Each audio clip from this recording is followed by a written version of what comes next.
Manila Broadcasting Company. DXTC 95.9 Radyo Natin FM of Manila Broadcasting Company, MBC Media Group is a proud member of the KBP, Kapisanan ng mga Broadcaster ng Pilipinas, in partnership with the Cotabato Institute of Technology, Foundation Incorporated, KITSP.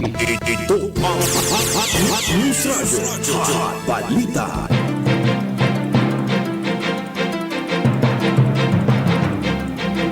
Tama po ang inyong mga oras sa buong kapuluan.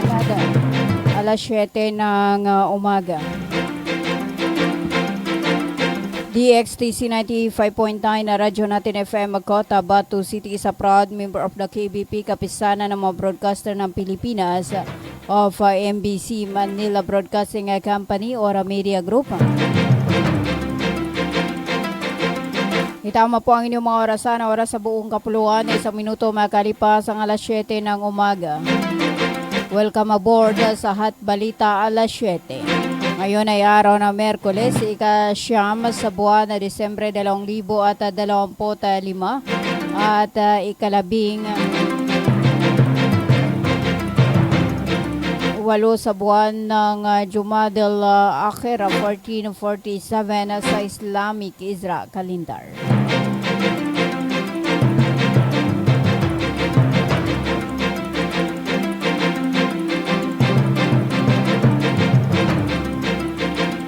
Sa ngalan po ng aming butihing station manager, sa aming admin officer at sa aming news head at sa aming mga media technician, ako po ang inyong makakasama sa loob ng 30 minuto, Radyo Natin Carolina Abbas. 3 minuto makalipas ang alas 7 ng umaga at ang oras na natin sa inyo ng Cotabato Institute of Technology Foundation Incorporated at ng Al Rais Coca-Cola Ventures Corporation sa pamahala ni Manager Abidin E. Ali at ng Green Pharmacy. Para sa inyong mga preskong gamot, hanapin lang mga Green Pharmacy na makikita sa tapat lamang ng People's Palace in Suat Avenue, Cotabato City. 4 na minuto makalipas ang alas 7 ng umaga at para sa ating pangunang balita. Pinasalamatan itong kahapon na araw ng Lunes, ika-8 sa buwan na Disyembre 2025 ng mga barangay official sa Mother Barangay, Poblasyon na Mother at Poblasyon na 1 sa Cotabato City ang mga rescuer ng Cotabato City Disaster Risk Reduction and Management Office sa pagkakatagpo nila matapos ang isang extensibong search operation ng bangkay ng isang 47 taong gulang na lalaki na nalunod noong araw ng Sabado sa Matampay River na di umano'y dumadaloy sa nasabing dalawang mga lugar. Ganun din ang pahayag sa ilang mga reporters ng mga kamag-anak ng nasawi sa pagkakalunod na si Jerry na humihiling na huwag na silang kilalanin. Unang naiulat ng mga kakilala at ang mga kamag-anak ni Jerry ang kanyang pagkalunod sa ilog sa Barangay Poblasyon 1 nitong nung araw ng Sabado. Agad namang nagsagawa ng rescue operation ang mga taga-CDRRMO na sakupan ng tanggapan ni Cotabato City Mayor Bruce Matabalaw. Matapos ang matagal nilang search mission, natagpuan din ng kahapon araw ng Lunes ang wala ng buhay na si Jerry sa isang bahagi ng ilog kung saan siya naiulat na nalunod. Agad na na-turn over ng mga kawani ng CDRRMO ng Cotabato City Local Government ang mga labi ni Jerry sa kanyang pamilya.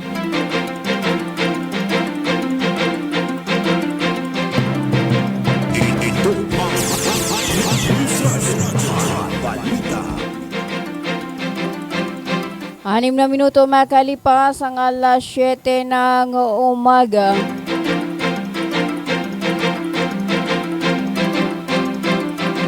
Para sa iba pa nating mga balita, tinanggap ng Alumni Office ng International Islamic University Islamabad ang delegasyon mula sa Bangsamoro Autonomous Region in Muslim Mindanao or BERMM, Republika ng Pilipinas, sa pulong na inanunsyo ang pagtatatag ng Alumni Office ng International Islamic University o Islamabad. Alumni chapter sa Pilipinas na layuning palakasin ang Global Alumni Network ng Universidad. Kabilang sa delegasyon sina Ismail Ibrahim, Director General ng Ministry of Human Settlement and Development ng BARM, at Hizam Nando, Vice Governor ng Bangsamoro or Vice Governor ng Maguindanao del Sur. Nagpahayag sila ng pasasalamat sa Alumni Office at tiniyak ang kanilang aktibong pakikilahok sa mga susunod na alumni activities. Nagbisita rin ang delegasyon sa International Institute of Islamic Economics at nakipag-ugnayan sa mga membro ng faculty. Pinuri nila ang mataas na kalidad at pananaliksik at kakayahan ng mga guro.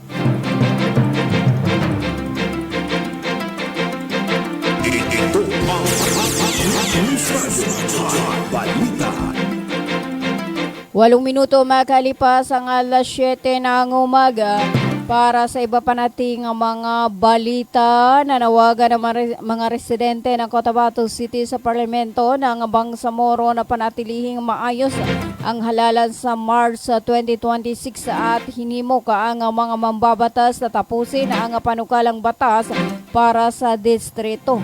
Ang panawagan ay sinagawa sa ikalimang bahagi na pampublikong konsultasyon ng Parlamento ng Bangsamoro, kung saan binibigyang diin ng mga opisyal, civil society groups at mga head communities ang pagkakaaproba ng pagtatapos ng configuration ng distrito. Ipinatawag ni Benedicto Bacani, pinaliwanag ni Benedicto Bacani ng Institute for Autonomy and Governance ang kahalagahan ng pagpapabilis ng panukalang batas.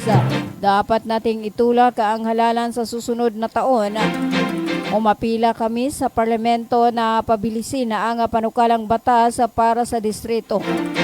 Sumunod sa mga isyong itinaasa ng Korte Suprema at tiyakin may sa katuparan ng halalan sa Marso.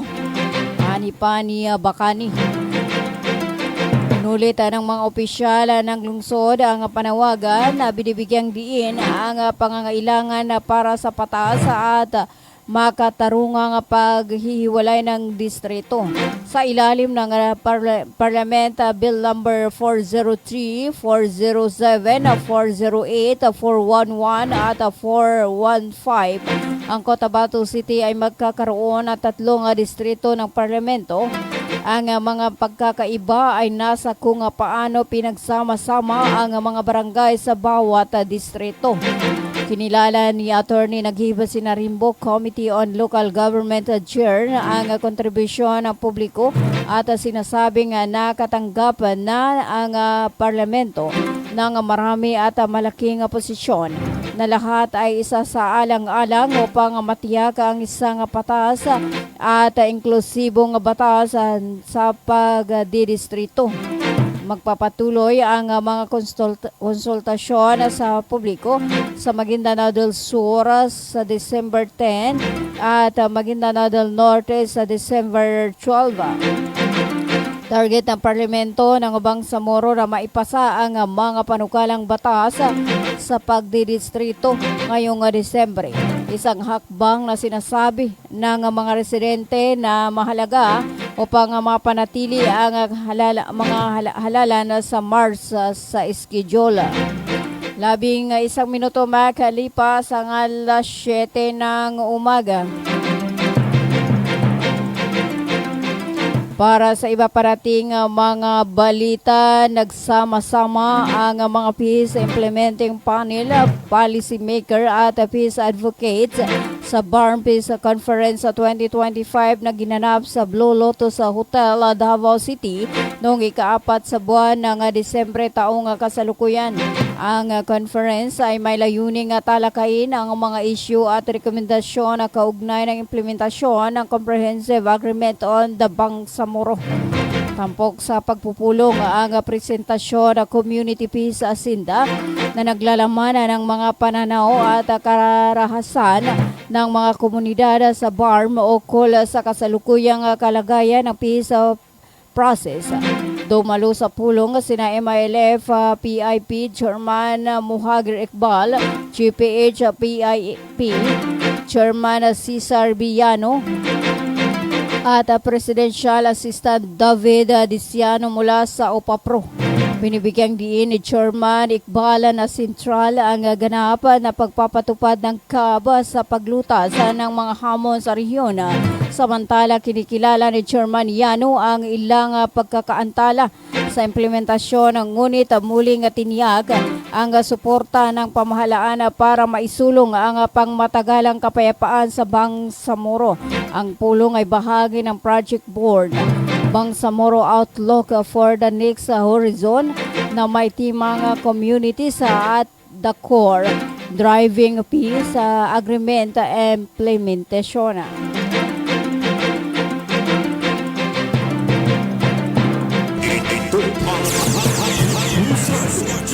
Balita.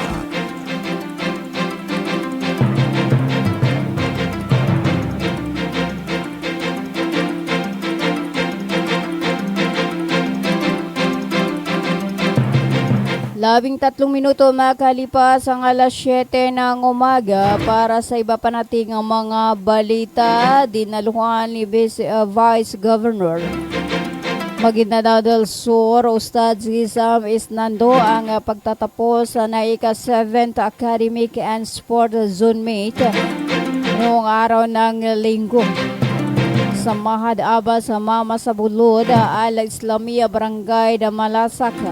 Ito ay isang 3 araw na aktibidad na pinagsama-sama ang mga mag-aaral, ustads, magulang at mga pinuno ng komunidad para sa mga paligsahan sa akademiko at palakasan.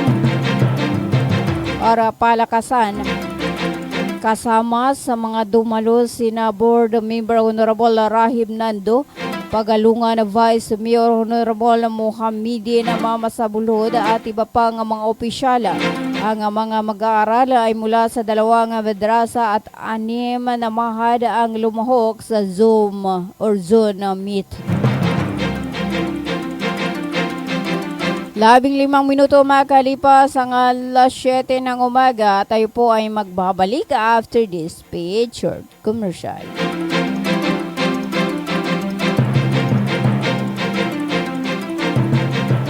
Assalamualaikum.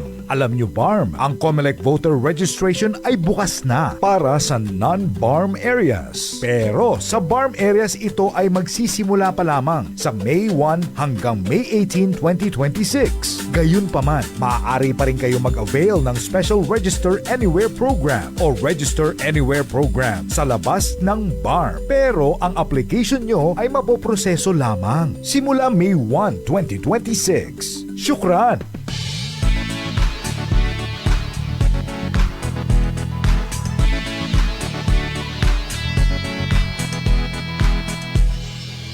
Hanap mo ba yung iba't ibang appliances? Lahat yan dito ating abot kaya.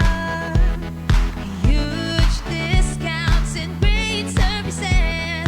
Posible sa Imperial Appliance Plaza. Ilang katuig, nagahatag og serbisyo. Imperial Appliance Plaza, masaligan nyo.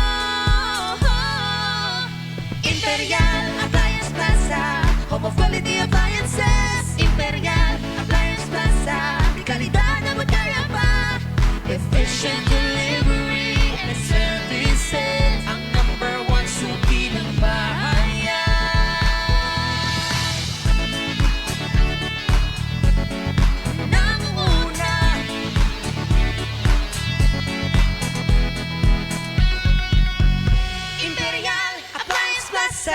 Home of quality appliances, Imperial Appliance Plaza. Di kalidad na ba't kaya pa?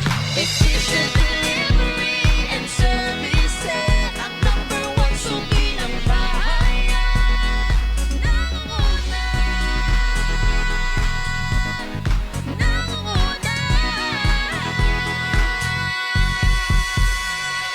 Bisitahin ang Imperial Appliance Plaza, located Makakuwa 35th Street, Lim, Poblacion 5, Cotabato City. Bumili at manalo ng 300 trips to Mecca raffle promo sa KCC Mall of Cotabato. May 1 raffle entry sa bawat 200 pesos sa KCC Department Store o 1 raffle entry sa bawat 500 pesos sa KCC Supermarket gamit ang KCC Forever Bonus Card. May chance ka pang manalo ng 40 million shopping money. Milyong exciting prizes. KCC Supermarket, nakabarato. Everything's here at KCC for you. Alam niyo ba ang tunay na kailangan ng ating katawan mula sa ating mga kinakain araw-araw? Nutrients ang tunay na kailangan ng ating katawan mula sa pagkain. Kung ang pagkain ay sagana sa nutrients, nakakatulong ito upang maging malusog ang mga cells ng ating katawan at maging malakas ang ating mga organs kagaya ng puso. Ang mga pagkaing sagana sa natural na preservatives ay may negatibong epekto sa mga cells ng katawan dahilan upang manghina ang mga organs at magdulot ng iba't ibang karamdaman kagaya ng high blood, stroke at iba pang komplikasyon. Alamin kung paano mapangalagaan ang ating katawan sa pamamagitan ng natural na pamamaraan mula sa kilalang natural medicine doctor na si Doc Atoy Arboleda upang magkaroon ng oportunidad sa libreng konsultasyon at nutritional guidelines. Para sa makaragdagang informasyon, mag-text o tumawag lamang sa mga sumusunod. Hulma Ibra with cellphone number 0906-134-6056.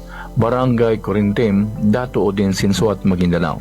Kulot Mandang Saligan with cellphone number 0926-424-4505. Barangay Poblacion, Dato Odin, Sinsuat, Maguindanao. Bulawan, Buesa, Kilam with cellphone number 0955-522-6772. Barangay Binolin, Dato Odin, Sinsuat, Maguindanao. Rajasita, Kinanding with cellphone number 0965-502-6738, Cotabato City. City Gear Wali with cellphone number 0916-799-2051, Barangay RHA, Cotabato City. Baypulna, Sandigan ng Patuan with cellphone number 0936-333-6218, Barangay Bulalo, Sultan Kudarat. Sali Ibrahim with cellphone number 0965-757-5998, Barangay Limbo, Sultan Kudarat. Mamut Maulana with cellphone number 0975-576-5811, Cotabato City. Paalala, mag-ingat sa mga tao na gumagamit ng mga video ni Doc Atoy para makalinlang.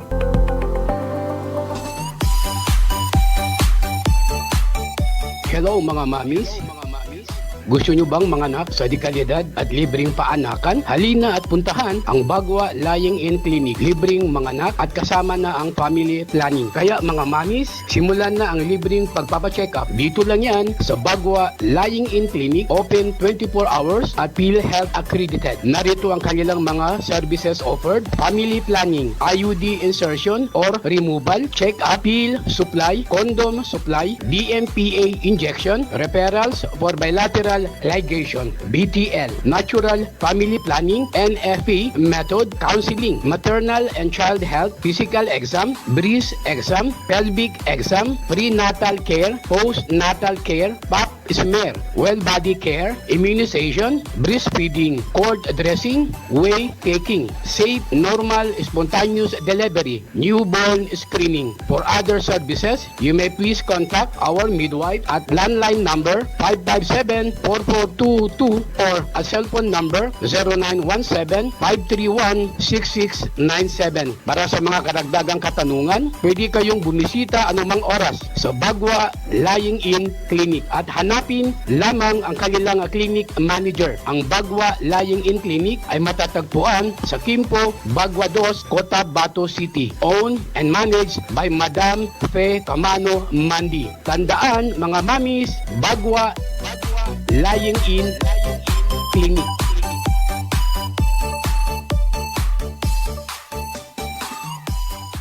Libre po ang mga anak sa Bagwa Lying in Clinic. Kinakailangan lamang po ang updated na PhilHealth. Maraming salamat. When we crave to have fun, yet our tummies want some, everyone is thinking of a crunch. With grilled chicken inside and if deliciously fried, Virginia crunchy chicken nuggets. Here it is, it's extraordinarily crunchy. Virginia crunchy chicken nuggets. It's real chicken goodness, tasty oh yes, crunchy goodness in every bite. Virginia crunchy chicken nuggets.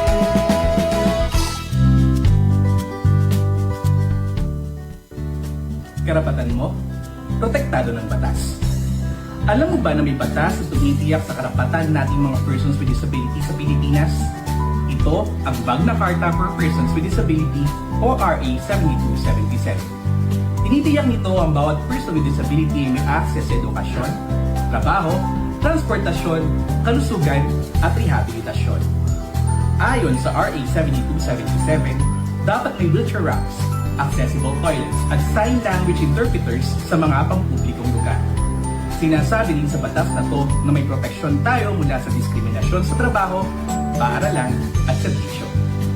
Pinalakas pa ito ng RA 9442 para sa dagdag na benepisyo, RA 10070 para sa pagbuo ng Persons with Disability Affairs Office o PDAO sa bawat munisipyo at syudad, at RA 10524 para sa mandatory employment quota o kinakailangan na 1% ng ipa na empleyado ay persons with disabilities.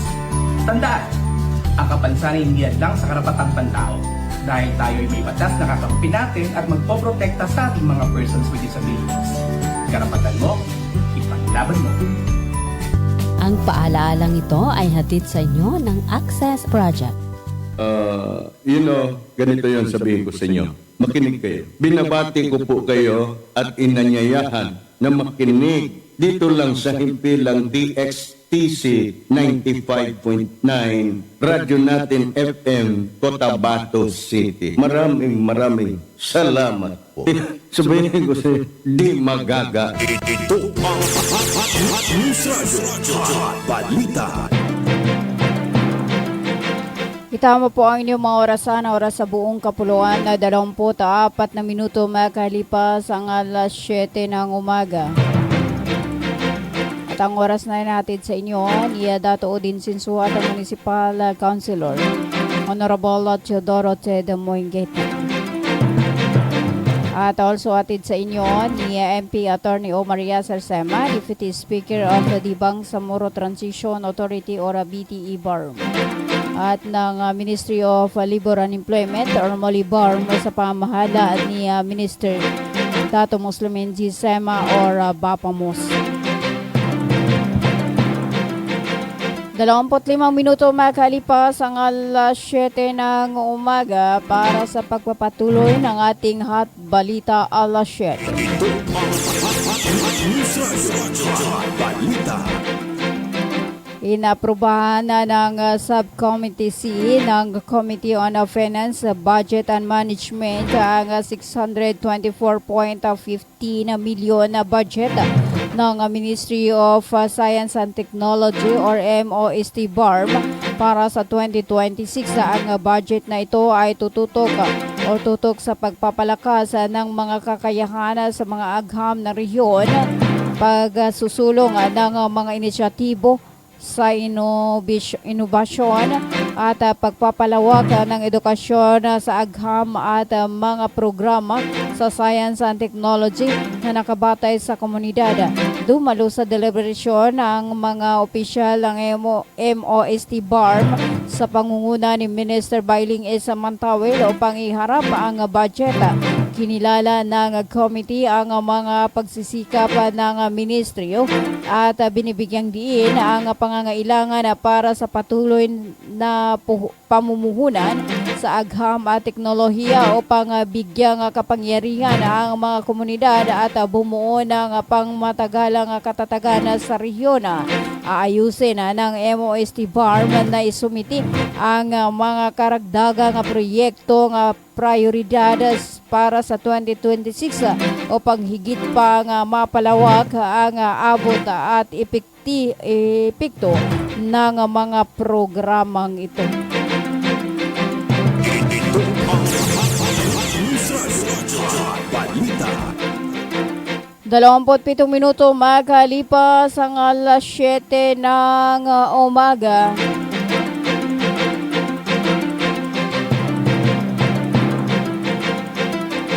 Para sa iba parating mga balita, 105 membro ng komunidad ang mga badyaw sa bayan ng Siasi Sulu nitong Siasi Sulu ang tumanggap ng 15 na SED capital bawat isa.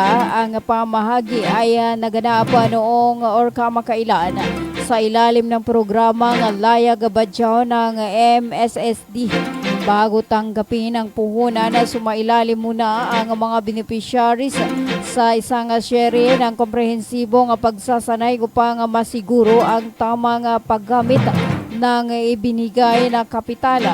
Unang sumalang sila sa Basic Business Management Training kung saan natutunan nila ang kompletong pundasyon para sa maging epektibo at responsableng tagapagmahala ng kanilang negosyo.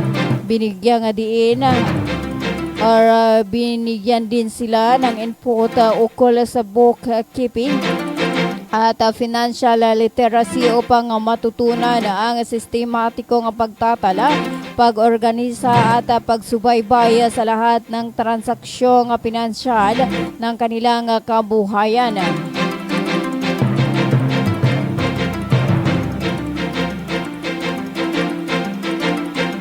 Ang Layag Badyaw ay isa sa mga pangunahing programa ng MSSD na naglalayong magbigay ng puhunan at pagsasanay sa mga pamilyang Badyaw na nakapagsimula o makapagsimula ng sarili nilang kabuhayan. Ito ang News Radio Hot Balita. 29 na minuto makalipas ang alas 7 ng umaga at bago ho sa ating bago ho tayo magpaalam sa arangka or hot balita, alamin muna natin ang lagay ng panahon na ngayong araw ng Martes.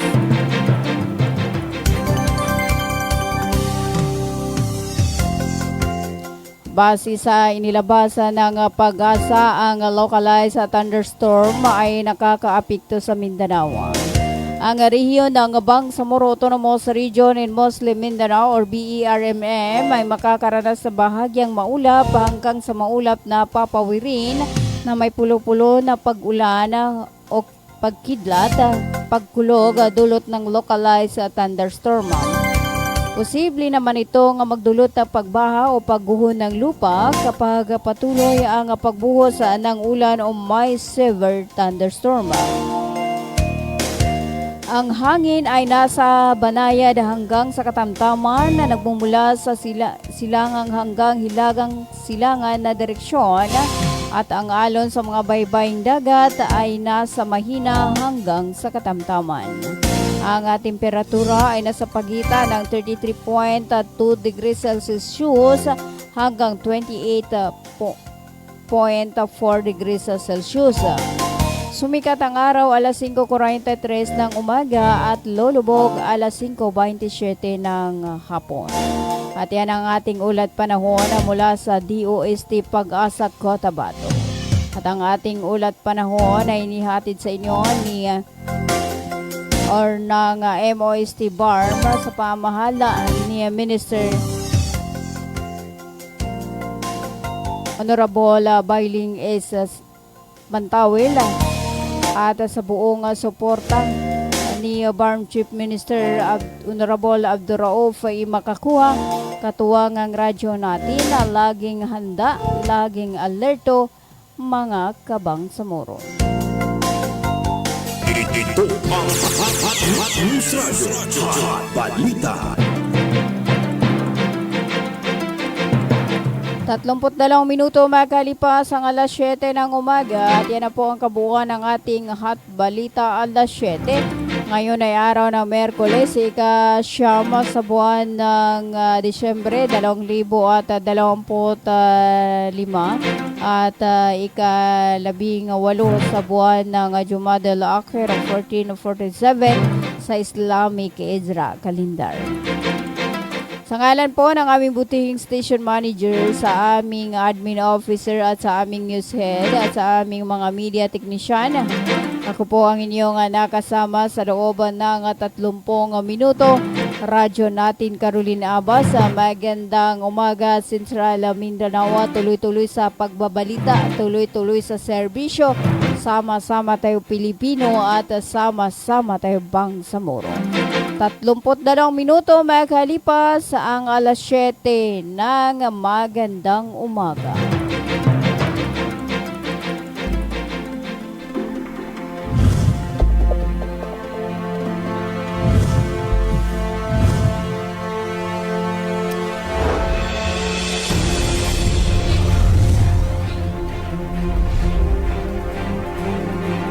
One Radio